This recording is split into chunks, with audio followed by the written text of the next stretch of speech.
Good day, everybody, and welcome to another edition of the Military and Foreign Affairs Network. I am the voice of reason. In this episode, the title of this episode, rather, is Eritrea. This is Sparta.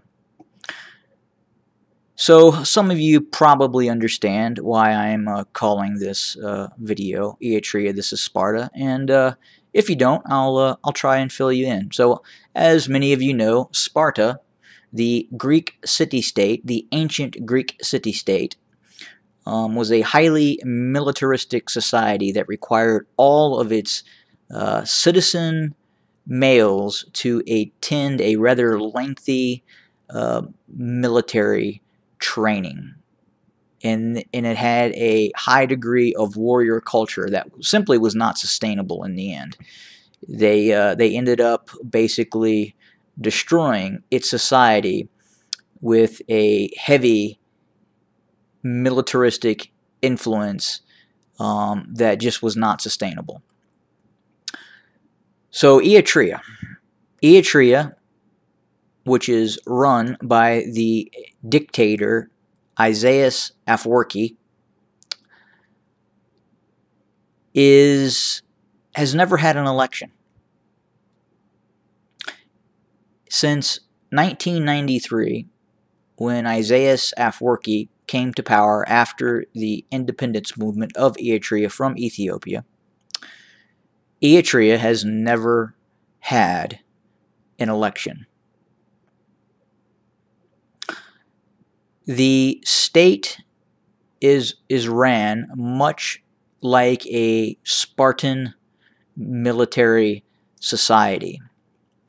When you are in the 11th grade of high school, after you complete your 11th grade of high school, all male citizens, all female citizens are then bussed out several hours into the desert to this facility here at Sawa. There, you undergo extensive brainwashing for a period of 1 year in your 12th grade year of high school.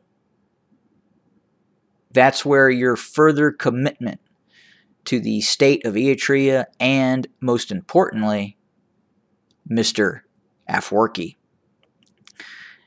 After your 12 months of military indoctrination, you go through 6 months of more advanced military training. And my understanding is some of that is done here, and there is other facilities around the country that you could go to as well.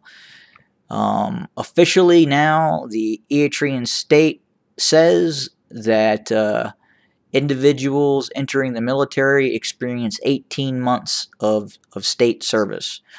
Now, is that 12 months of high school here at Sawa, followed by 6 months of military training?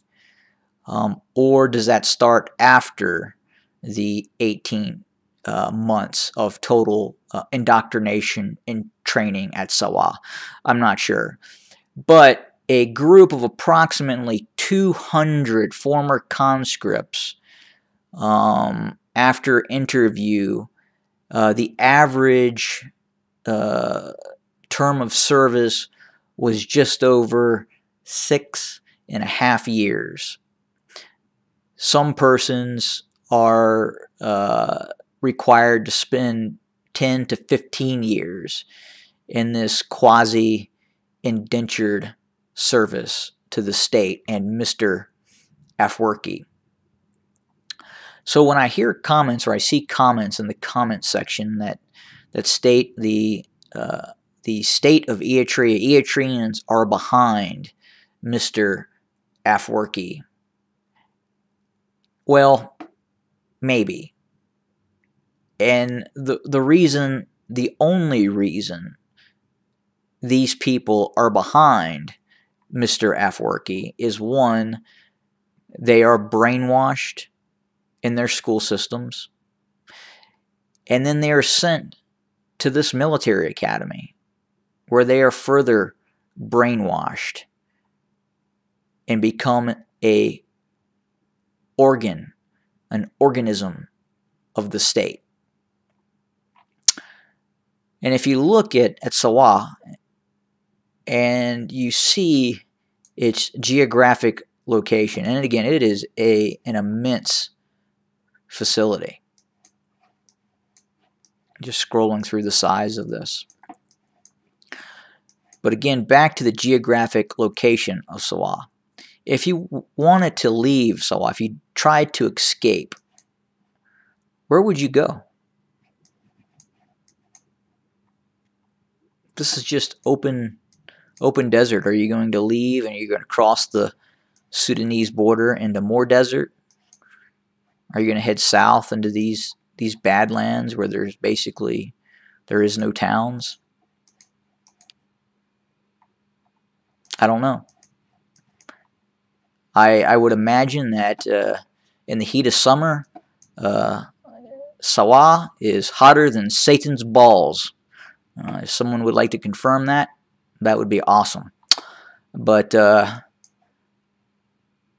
yeah, I couldn't imagine. I mean, you get sent to this place and you're there for basically 18 months, up to 18 months. And I've heard reports of road marches where kids just die from heat exhaustion, and they're never heard from again. And then once you're done there, you spend many more years, possibly, up to the discretion of your military unit commander on when you can leave service. So that's the Eritrean society. That's why I called this video Eritrea. This is Sparta. And what's even more interesting is you have this militaristic dictatorship that has never had an election. And the current leader of Ethiopia, Abiy Ahmed, has developed a quite friendly relationship with this dictator. As a matter of fact, as we know, Mr. Abiy Ahmed has invited Eritrean troops to enter Ethiopia and plunder its cities and towns and kill, rape, and torture the citizens of Ethiopia. If you are the leader of a parliament-based democracy, which Ethiopia is supposed to be, why this relationship with a autocratic, militaristic dictator in which you have invited the soldiers of this dictatorship to seize control of part of your own country? Might want to rethink that Nobel Peace Prize.